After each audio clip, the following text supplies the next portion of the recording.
예수님께서 공생애를 시작하시면서 하신 사역이 세 가지입니다. 마태복음 4장 23절의 말씀 보면 예수께서 온 갈릴리에 두루 다니사 그들의 회당에서 가르치시며 천국 복음을 전파하시며 백성 중에 모든 병과 모든 약한 것을 고치시니. 그래서 예수님께서 하신 일은 가르치시는 것과 복음을 전파하시는 것과 고치시는 것, 이 세 가지 사역을 하셨습니다. 그런데 그 중에서 제일 먼저 하신 일이 가르치시는 일, 가르치는 일입니다. 그래서 예수님은 가는 곳마다 또 사람들을 만날 때마다 말씀을 가르쳐 주셨습니다. 예수님께서 말씀을 가르치신 이유는 사람들이 말씀, 그 당시에는 이제 모세 율법입니다. 율법을 몰랐기 때문이 아닙니다. 그 당시에 사람들은 이미 말씀을 가르치는 사람들, 서기관들을 통해서 말씀을 배우고 있었습니다.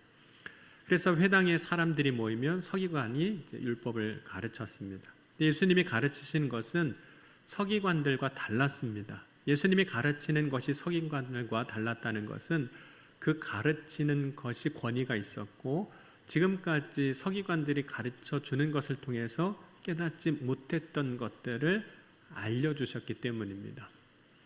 예수님이 가르치시는 사역을 하셨던 이유는 사람들에게 많은 것을 알게 하기 위해서, 그러니까 지식을 전달하고 지식을 갖게 하기 위한 것이 아닙니다.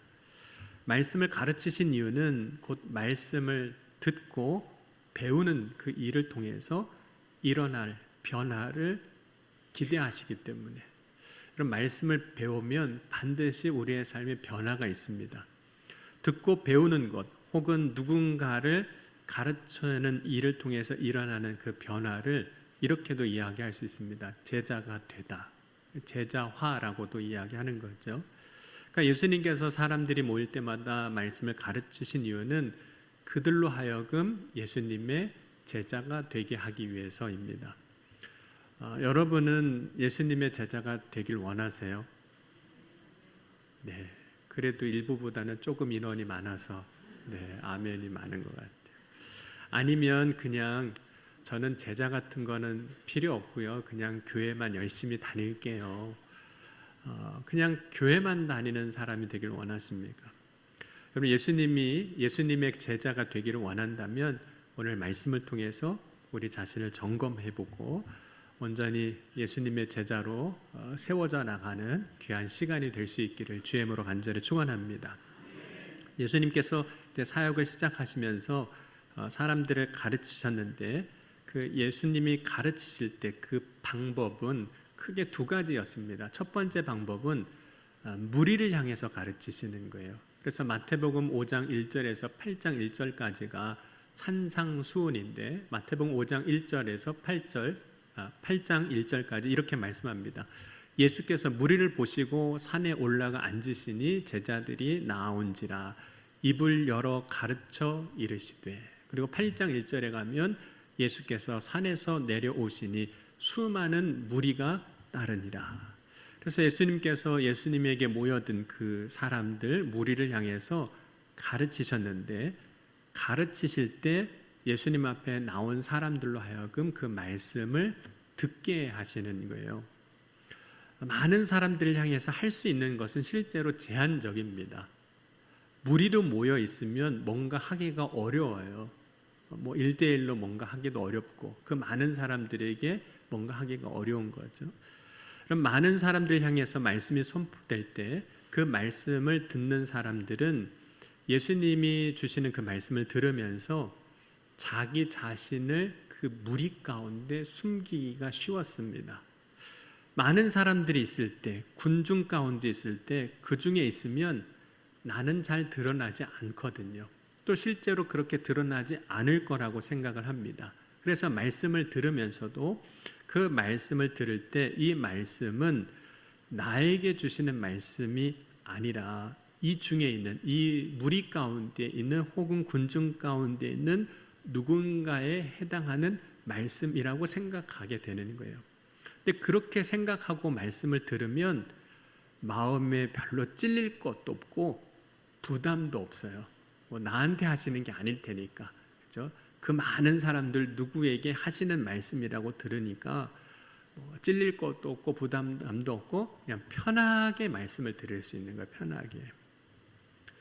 말씀을 들을 때 무리 속에 있는 것만으로도 편하게 여기는 경우가 많습니다. 그래서 여러분 오늘 예배 가운데서도 똑같이 그렇게 생각하면 그냥 말씀을 편하게 듣고 갈 수 있어요.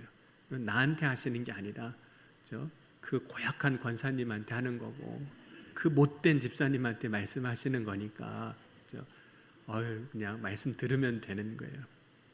여러분 이사야 선지자가 하나님의 그 부르심을 받을 때 이런 음성을 듣게 됩니다. 내가 누구를 보내며 누가 우리를 위하여 갈고. 하나님이 이사야에게 이렇게 물어보실 때 다른 사람들이 이사야 주변에 많이 있다면 아마 이사야도 그 주님의 부르심에 응답 안 했을 거예요. 왜냐하면 그건 나 말고 다른 사람한테 하시는 거겠지. 다른 사람이 가겠지 뭐. 다른 사람이 하겠지. 이런 생각을 하는 거죠. 그런데 이사야가 그 말씀을 들을 때 자기 주변에 다른 사람은 하나도 없었어요. 나만 있었어요. 그러니까 주님이 말씀하시는 것이 다른 사람에게 말씀하시는 것이 아니라 나에게 말씀하신다는 게 너무 분명한 거죠. 왜냐하면 다른 사람이 없는데 내가 들으니까 나에게 말씀하시는 거예요. 그래서 이사야 선지자가 그 주님의 부르심에 응답하게 되는 거예요. 나한테 말씀하신 게 너무 분명해요. 그럼 예수님께서 5천 명을 오병이어로 먹이시는 그 사건에서 많은 사람들을 배불리 먹이셨을 때 그 일이 있기 전에 예수님께서 먼저 제자들에게 하셨던 말씀이 있어요. 그 말씀이 뭐냐면 너희가 먹을 것을 주라, 이런 말씀을 예수님께서 하십니다. 물론 예수님께서 이제 제자들을 시험하시려고 하신 부분도 있지만 이때 제자들이 그 너희가 먹을 것을 주라는 이 말씀을 들었을 때 어땠을까요? 그 말씀을 듣고 그렇게 막 부담되지는 않았을 거예요. 왜냐하면 예수님께서 말씀하실 때 너희가라고 하셨는데 이 너희가가 물론 좁게 보면 제자들로 한정이 되지만 사실 그 대상을 누군가로 특정하지 않으셨어요. 그러니까 그 주변에 있는 다른 사람들에게도 하시는 말씀으로 들릴 수가 있는 거죠. 그러니까 주님이 말씀하셔도 부담스럽지 않죠. 그런데 누군가를 특정하지 않았음에도 불구하고 예수님 말씀하실 때 그 주님이 너희가 먹을 것을 주라는 말씀을 듣고 나에게 하신 말씀으로 들은 한 사람이 있었습니다. 그 사람이 바로 오병이어를 가지고 온 한 어린아이예요. 한 소년입니다. 이때 이 아이는 자신의 것을 기꺼이 예수님께 드린 거죠. 근데 그렇게 할 수 있는 것은 너희가 먹을 것을 주라고 하실 때 내가 갖고 있는 것으로 여기 있는 사람을 먹일 수 없다는 건 너무 분명합니다. 이거 가지고 터무니없는 양인 거죠. 그렇지만 부족하지만 너희가 먹을 것을 주라고 하실 때 그 말씀이 예수님이 나에게 주시는 말씀으로 들리는 거예요. 나에게 주시는 말씀. 그러니까 그걸 가지고 나오는 겁니다. 여러분 주님이 말씀하시는 것을 나에게 주시는 말씀으로 듣는 사람이 복이 있습니다. 아, 나한테 하시는 거구나. 왜 그러냐면 자신에게 주시는 말씀으로 들을 때 그 사람이 결국에는 그 말씀을 통해서 고침을 받아요. 여기서 고침을 받는다는 것은 우리가 병든 거 혹은 문제 그 해결되는 것만을 얘기하는 것이 아니라 온전해진다는 거예요. 그럼 그것은 궁극적으로 하나님이 창조하신 그 형상대로 우리의 삶이 회복되는 것을 의미합니다. 그럼에도 불구하고 내가 주님 주신 말씀을 받고 그 말씀으로 사는 것이 고침을 받는 것, 온전히 하나님의 형상으로 회복되는 일임에도 불구하고 주님이 나에게 주시는 말씀을 듣는 게 부담스러운 것도 사실이에요. 그래서 여전히 그냥 무리 속에 있고 싶은 거예요. 그냥 다른 사람한테 하시는 말씀으로 듣고 싶은 거죠. 그럼에도 불구하고 예수님이 무리를 향해서 계속해서 포기하지 아니하고 말씀을 가르치십니다. 왜냐하면 결국에는 무리를 향해서 말씀하셨다 할지라도 들을 귀 있는 자는 듣기 때문에 그렇습니다. 여러분 오늘 이 시간 저와 여러분에게도 들을 귀가 있는 자가 될 수 있기를 주의 이름으로 간절히 축원합니다. 만약 무리 중에 그 많은 사람 중에 한 사람이라도 듣는 자가 있다면 예수님은 그들을 향해서 말씀하실 겁니다. 가르치실 거예요. 만약 무리 중에 한 사람이라도 듣는 자가 있다면 예수님은 그곳을 향하여 가시고 그곳에서 말씀을 전하실 겁니다. 한 사람만 들어도 그를 가르치시는 거죠. 여러분, 오늘날로 치면 주일 예배 설교가 어떻게 보면 예수님께서 무리를 가르치실 때 하셨던 것과 비슷해요. 왜냐면 제가 안무개 권사님 들으라고 이름을 부르지 않잖아요. 안무개 장로님 들으라고 하지 않지 않습니까? 공동 예배를 드리는 것은 어떤 부분에서 예수님께서 많은 사람들 향해서 말씀을 가르치시는 것과 같습니다. 그래서 듣지 않는 사람도 있는가 하면 귀 있는 사람은 듣습니다. 그럼 모든 사람이 다 듣는 건 아니더라고요. 또 어떤 사람은 그래서 말씀을 듣고 은혜도 받지만 똑같은 자리에서 같은 시간에 같은 말씀을 들었음에도 불구하고 은혜가 안 되는 경우들도 있는 거예요. 심지어 말씀을 듣고 분명히 말씀은 하나님이 우리에게 주시는 복음인데, 기쁜 소식인데 기쁘지가 않고 그냥 계속 불편하기만 하는 거죠. 여러분, 예수님 당시에 말씀을 듣고 놀랍게 여겼지만 결국에 예수님을 떠나가는 사람들도 있었습니다. 예수님께서 오병이어로 많은 사람들을 배불리 먹으셨음에도 불구하고 그 말씀을 듣고 떠나가는 사람이 있는 거예요. 그래서 요한복음 6장 66절 67절에 보면 그때부터 그의 제자 중에서 많은 사람이 떠나가고 그와 함께 다니지 아니하더라. 예수께서 12 제자에게 이르시되 너희도 가려느냐. 그렇기에 예수님께서 제자를 세우실 때 무리들 중에서 말씀하시지만 그 무리들 중에서 누군가를 택하여 부르시는 거예요. 진짜 제자가 되게 하기 위해서. 그래서 예수님께서 제자를 세우시는 두 번째 방법은 무리 가운데 가르치시는 것이 첫 번째고, 두 번째는 선택한 자를 가르치심으로 그가 예수님의 제자가 되게 하시는 거예요. 무리 중에도 부르셨고 때로는 무리 중에 있지 않다 할지라도 그 사람의 삶의 자리에 찾아가서 제자로 부르시는 겁니다. 여러분, 예수님께서 갈릴리 호수에서 사역하실 때 베드로를 찾아가세요. 그래서 마태복음 4장 18절에서 20절 말씀에 이렇게 말씀합니다. 갈릴리 해변에 다니시다가 두 형제 곧 베드로라는 시몬과 그의 형제 안드레가 바다에 금을 던지는 것을 보시니 그들은 어부라. 말씀하시되 나를 따라오라. 내가 너희를 사람 낚는 어부가 되게 하리라 하시니 그들이 곧 그물을 버려두고 예수를 따르니라. 마태복음 9장 9절에 예수께서 그곳을 떠나 지나가시다가 마태라 하는 사람이 세관에 앉아 있는 것을 보시고 이르시되 나를 따르라 하시니 일어나 따르니라. 예수님께서 나를 따르라고 말씀하실 때, 제자들을 부르실 때 지금 그 두 제자들을 부르는 모습을 보면 무리 가운데 있는 사람을 부르신 것이 아니라 그들의 삶의 자리, 어부로서 고기 잡고 있던 그 자리로 찾아가셔서, 또 세리 마태 같은 경우는 세관에 앉아 있었는데 그의 직업인 거죠. 그가 하고 있는 그 일의 삶의 자리에 찾아가셔서 부르신 거예요. 그리고 그 찾아가셔서 바로 그 사람을 꼭 집어서, 그렇죠? 베드로에게, 안드레에게, 마태에게 나를 따라오라고 부르신 겁니다. 그때 예수님의 부르심에 응답한 사람이 이제 예수님의 제자가 된 거죠. 그러니까 예수님이 여러분 우리를 찾아오셔서 나를 택하신 것도 은혜입니다. 그리고 불러주신 것도 은혜예요. 그러니까 여러분 오늘도 그냥 무리 가운데 듣는 말씀 가운데 주님이 부르시는 것이 아니라 진짜 부정할 수 없게 나의 삶에 찾아오셔서 나에게 말씀하시고 불러주실 때 그 부르심에 응답하는 자가 되어야 하는 겁니다. 여러분, 예수님께서 누군가를 이제 택하실 때 이제 택함을 받은 자, 이제 말씀을 듣고 이제 응답을 하잖아요. 근데 거기에 이르기까지는 자신이 해야 할 결단이 있었어요. 이 결단은 누군가가 정해주는 게 아니에요.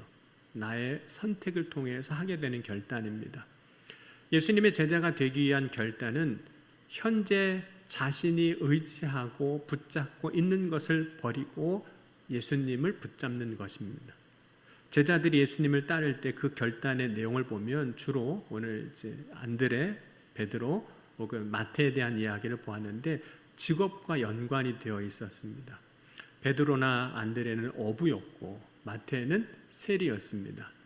여러분, 주님이 우리를 부르실 때, 주님의 부르심에 응답할 때 그것이 직업과 연관되어 있었던 이유가 뭘까요? 그 이유는 예수님을 따르게 될 때 가장 큰 변화는 그 사람의 삶의 주인이 바뀌는 것이기 때문입니다. 예수님의 그 부르심에 응답하기 전까지는 베드로도 그렇고 안드레도 그렇고 세리 마태도 그렇고 자신이 자신의 삶의 주인 되었습니다.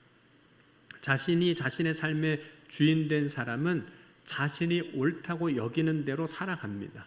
뿐만 아니라 예수님의 부르심에 응답하기 전까지는 그 삶에 있어서 가장 많은 영향을 주는 것이 세상의 물질이었어요. 돈이었습니다. 예수님의 부르심에 응답하고 살아갈 때 이제 자신의 삶에 가장 많은 영향을 주는 것이 세상의 물질에서 돈에서 예수님으로 바뀌는 거거든요. 그래서 그 부르심의 자리에 이 직업과 연관이 많이 되어 있는 겁니다. 여러분, 주님이 부르실 때 그 부르심에 응답하여 우리가 나아갈 때 내 삶의 주인이 바뀝니다. 주님으로 바뀌는 거예요. 내 삶의 주인이 나였다가 주님으로 바뀌고 내 삶의 주인이 돈이었다가 주님으로 바뀌는 역사가 일어나는 겁니다. 그런데 누구든지 자신의 삶의 주인이 바뀌는 것이 그냥 한순간에 일어나는 일이면 참 편하고 좋겠는데 그렇게 삶의 주인이 쉽게 바뀌는 건 아닙니다. 그 일에 시간도 필요해요. 그래서 훈련이 필요한 겁니다. 왜냐하면 우리가 살아가는 삶은 지금까지 살아온 것이 관성을 갖고 있어요. 그래서 지금까지 살아온 그대로 살고 싶은 거예요. 바꾸고 싶지 않아요. 그대로 살고 싶어요. 관성이 있어요. 그리고 그것이 세월이 지나면서 우리의 삶의 습관이 되어 있습니다. 이 관성과 습관이 된 다음에는 참 바꾸기가 어렵습니다. 관성이 되고 습관이 되면 그것을 그대로 유지하려고 하는 힘이 너무 강해요. 그대로 유지하려고 하는 힘, 삶의 주인이 바뀌려고 할 때 그것을 유지하려고 하는 힘을 다르게 표현하면 저항입니다. 말씀을 들을 때 여러분, 마음이 불편한 것도 일종의 저항이에요. 뿐만 아니라 자신의 고집을 주장하는 것도 저항이에요. 또 항변하는 것도 저항이에요. 마태복음 16장 21절 22절에 보면 예수님께서 이제 십자가 지시고 고난 당하실 일을 제자들에게 비로소 가르쳐 주십니다. 그때 베드로가 예수님의 그 말씀을 듣고 마태복음 16장 22절에 이런 이야기를 합니다. 베드로가 예수를 붙들고 항변하여 이르되 주여 그리 마옵소서, 이 일이 결코 주께 미치지 아니하리이다. 베드로가 예수님을 붙잡고 예수님을 향하여 항변할 때 그 속에는 어떤 의미가 있냐면 주님 말씀하시는 게 옳지 않아요. 그건 주님 틀린 거예요. 그렇게 하시면 안 됩니다.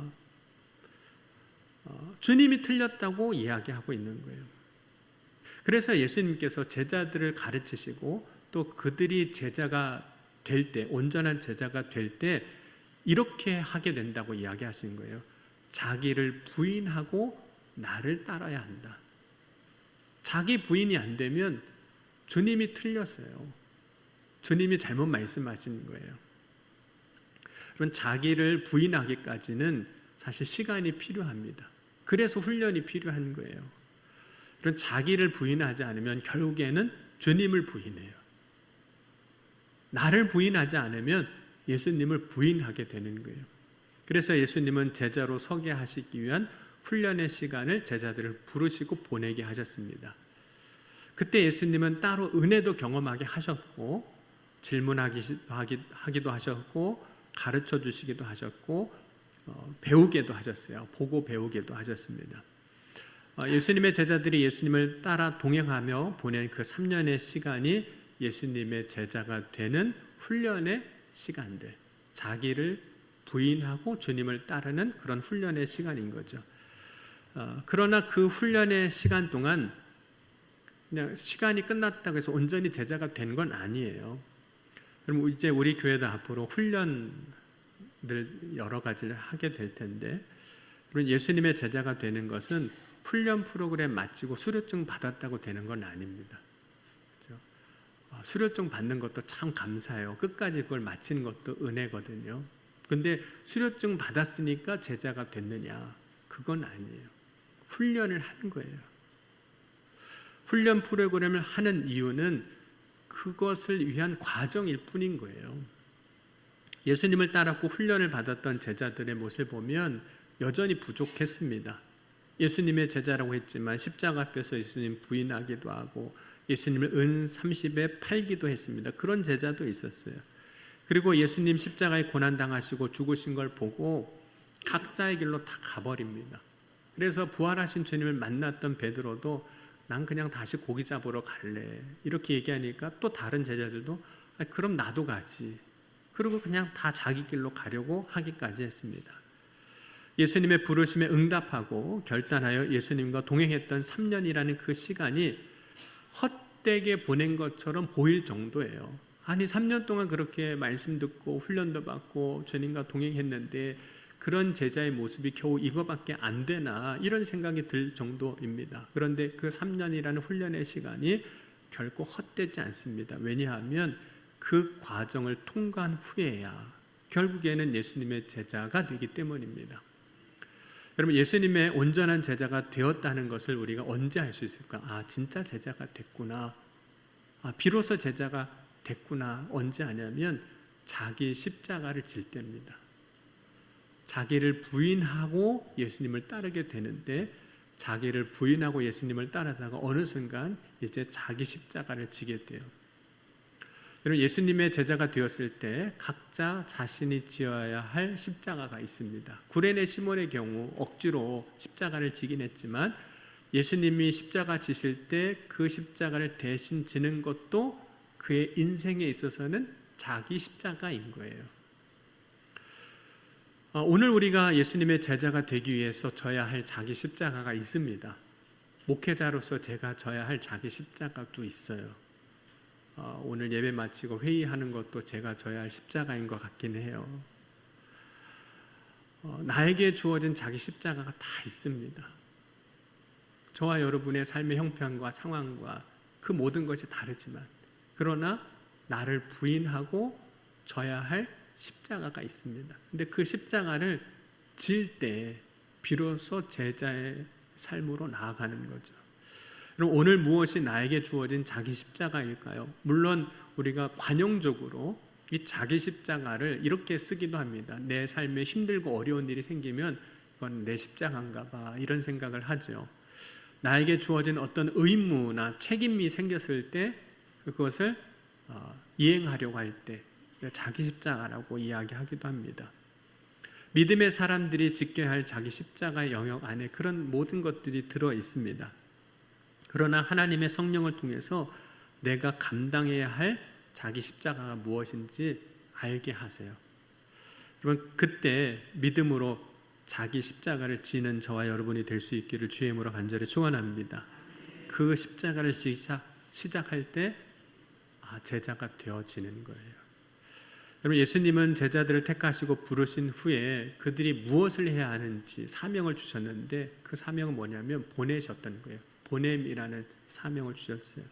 예수님은 제자들을 파송하셨습니다. 누가복음 6장 13절 보면 밝음에 그 제자들을 부르사 그 중에서 12를 택하여 사도라 칭하셨어요. 이 사도라는 말 자체가 보냄을 받은 자, 이런 의미가 있거든요. 마태복음 10장 1절에서 5절까지의 말씀을 보면 이렇게 말씀을 하고 있습니다. 예수께서 그의 12제자를 부르사 더러운 귀신을 쫓아내며 모든 병과 모든 약한 것을 고치는 권능을 주시니라. 12의 사도 이름은 이러하니 베드로라 하는 쭉 이름이 나오면서 마태복음 10장 5절에 이렇게 말씀합니다. 예수께서 이 12를 내보내시며 명하여 이르시되 이방인의 길로도 가지 말고 사마리아인의 고을로도 들어가지 말고. 그래서 12제자를 부르시고 그들에게 권능을 주시고 그들을 보내셨어요. 가라고 파송을 하셨습니다. 예수님의 12명의 제자들이 이제 사도라고 불리고 권능을 받아서 보내주셨는데, 제자들에게 가서 복음을 전하라는 거죠. 여러분, 예수님의 제자란 단순히 내가 예수님과 가까웠다. 3년 동안 예수님 주변에서 내가 가까운 사람이었다라는 것으로 어떤 권위를 갖는 자리가 아니라 보냄을 받아 복음을 전하는 자리입니다. 그게 제자의 삶이고 제자의 자리인 거예요. 여러분, 우리가 예수님의 제자가 되어 져야 할 자기 십자가 사명은 나의 삶의 자리에서 복음의 증인으로 살아가는 겁니다. 그러니까 여러분, 오늘 이 시간 여러분들 다 말씀 듣고 예배 마치고 결국은 나의 삶의 자리로 돌아가잖아요. 그게 가정이고 나의 세상에서의 일터이고 나의 삶의 자리로 돌아가는데, 거기서 여러분이 해야 할 사명은 복음의 증인으로 사는 거예요. 믿음의 증인으로 사는 거예요. 믿음으로 사는 삶이 무엇인지를, 복음으로 사는 삶이 무엇인지를 내 삶으로 증거하는 겁니다. 그런데 예수님께서 그렇게 제자들을 보내시는데, 파송하시기 전에 권능을 주셨어요. 그리고 제자로 택하시고 부르시기 전에는 은혜를 주셨어요. 그러니까 제자들이 예수님의 부르심에 응답하고 보냄을 받을 때 먼저 감당할 수 있는 힘을 주신 거예요. 부르시기 전에 은혜를 주시고 보내시기 전에 권능을 주신 거예요. 그러니까 감당할 수 있게 하시고 말씀하시고 감당할 수 있게 하시고 보내신 겁니다. 예수님의 제자로 살아갈 때 우리에게 주어진 자기 십자가 감당할 만하게 하신 거예요. 그러니까 저와 여러분에게 다 감당할 만하게 하셨어요. 그러니까 여러분, 감당할 만하게 하셨다, 이 말은 어떤 의미가 있냐면 너는 그럴 만한 사람이야 라고 인정해 주셨다는 거예요.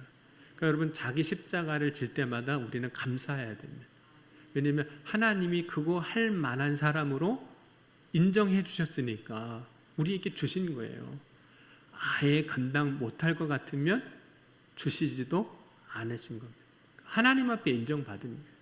자기 십자가라고 생각되는 걸 볼 때마다 주님 나한테 왜 이 어려운 걸, 이 힘든 걸, 무거운 걸, 하기 싫은 걸 주셨냐고 할 게 아니라 주님 감사합니다. 저를 그만큼 인정해 주신 거군요. 주님 그만큼 저를 알아주신 거군요. 감사합니다. 여러분, 오늘 이 시간 저와 여러분 주님이 인정해 주셨음을 믿고 감사하실 수 있기를 주의 이름으로 간절히 축원합니다. 모세가 이제 출애굽하고 사명을 받습니다. 출애굽할 때 사명을 받는데 이스라엘 백성들을 구원해내는 사명이에요. 이끌어가는 사명입니다. 광야를 통과해야 하는 사명입니다. 근데 사명을 받을 때 모세는 이런 고백을 하게 됩니다.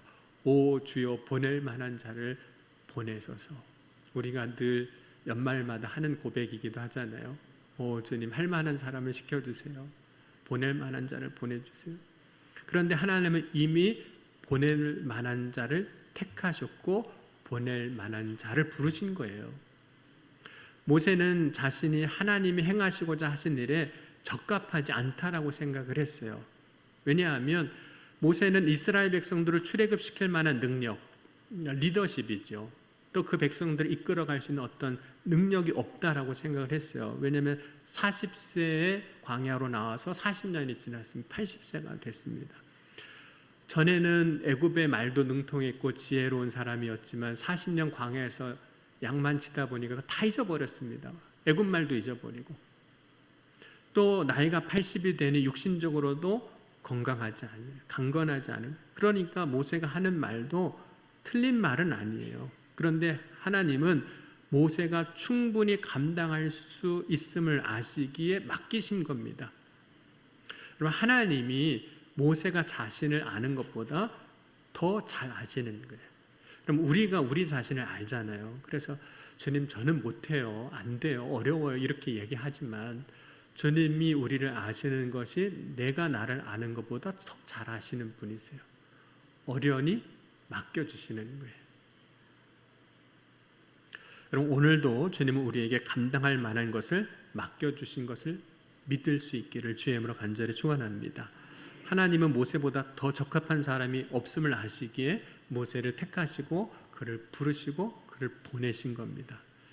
주님은 제자들을 세우기 위해서 먼저 듣게 하셨어요. 그리고 찾아와서 택하여 부르셨습니다. 그리고 그의 삶에 훈련의 과정을 거치게 하셨어요. 그리고 온전한 제자로 서게 하기 위해서 자기 십자가를 지게 하셨습니다.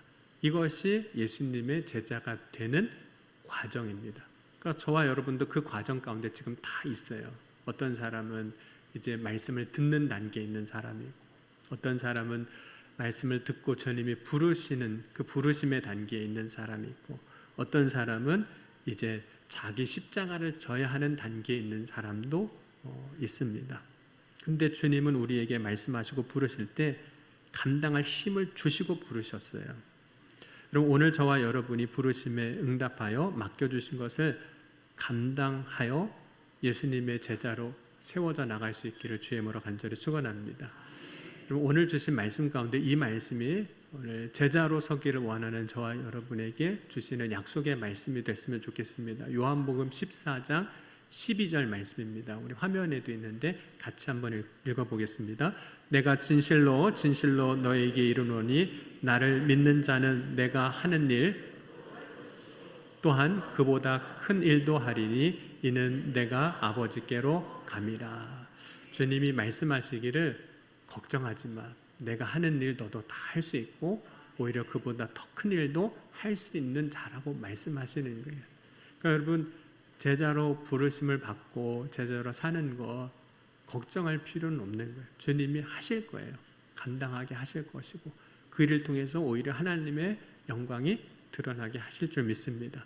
오늘 저와 여러분이 그냥 교회를 다니는 사람, 무리 가운데 그냥 은혜 받는 사람으로 머물러 있지 말고 주님의 부르심에 응답하고 나에게 맡겨준 사명을 감당하는 자기 십자가를 지는 제자가 되어질 수 있기를, 그런 교회로 세워져 나갈 수 있기를 주의 이름으로 간절히 축원합니다. 오늘 주신 말씀 붙잡고 우리 함께 기도하시겠습니다. 주님, 오늘 우리가 무리 가운데 앉아있는 한 사람이 되지 아니하게 하시고 주님의 부르심에 응답하고 주님 맡겨주신 것을 감당하며 주님의 영광을 드러내는 제자로 서게 하여 주옵소서. 우리에게 능히 감당할 힘을 주시고 주의 능력과 권능 안에서 더 큰 일도 하게 하여 주실 줄 믿습니다. 그렇게 행하실 주님을 신뢰하며 부르심에 응답하는 주의 자녀들로 서게 하여 주옵소서. 이 시간 함께 우리 말씀과 약속을 붙잡고 함께 통성으로 기도하시겠습니다. 주님 감사합니다. 오늘 이 시간 주님의 부르심에 응답하여 제자의 자리로 나아가는 주의 백성들이 다 되게 하여 주옵소서. 은혜 받고 끝나는 것이 아니라 주님 맡겨주신 사명을 감당하는 자로 주님 부르신 그 자리에서 자기의 십자가를 질 수 있는 아버지 제자로 서게 하여 주옵소서. 주님께서 능히 우리에게 주님의 일을 하게 하시고 그보다 더 큰 일도 행하게 하여 주실 줄 믿습니다. 그렇게 역사하실 주님을 기대하고 소망합니다. 주의 영광을 바라보며 나아갑니다. 주님, 우리를 통하여 일하여 주옵소서. 나를 통하여 역사하여 주시옵소서. 나를 통하여 우리의 교회가, 가정이, 이 나라와 이 민족이 새롭게 되는 놀라운 삶의 역사가 일어나게 하여 주옵소서. 주님, 나를 사용하여 주옵소서. 나를 보내주시옵소서. 나를 통하여 주님의 일이, 영광이 드러나게 하여 주시옵소서. 사랑의 주님, 오늘도 주님의 제자 되길 원합니다. 무리 가운데 있지 아니하게 하시고 주님의 부르심에 응답하는 자가 되게 하시고 주님 부르심에 응답하여 맡겨주신 사명, 자기의 십자가를 능히 감당하는 제자로 서게 하여 주옵소서. 우리가 제자의 자리에 서고자 할 때 주님이 도우시고 주님이 하신 일을 행하게 하시고 그보다 더 큰 일도 능히 감당하게 하여 주실 줄 믿습니다. 그 일로 인하여 살아 역사신 하나님을 알게 하시고 고백하게 하시고 이 교회가, 우리의 가정이, 이 나라와 이 민족이 새로워지는 역사도 일어나게 하여 주옵소서. 오늘도 믿음의 소망을 주시고 감사와 찬송으로 주님께 나아가게 하여 주신 줄 믿사오며 사랑이 많으신 우리 주 예수 그리스도의 이름으로 감사하며 간절히 기도하옵나이다. 아멘.